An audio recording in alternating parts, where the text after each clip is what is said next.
1972 में जब फिल्म शोर रिलीज हुई तो उसके गाने ने मकबूलियत के तमाम रिकॉर्ड तोड़ दिए। ये गीत प्यार का एक ऐसा नगमा था जिसका एक एक लफ्ज दर्द में डूबा हुआ था।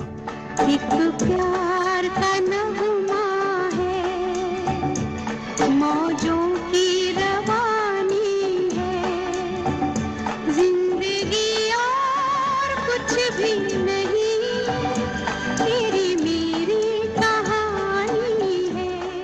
ये कहानी लिखी गीतकार संतोष आनंद ने। उन्होंने बहुत खूबी से बताया कि जिंदगी तो कुछ पाने और खोने ही का नाम है।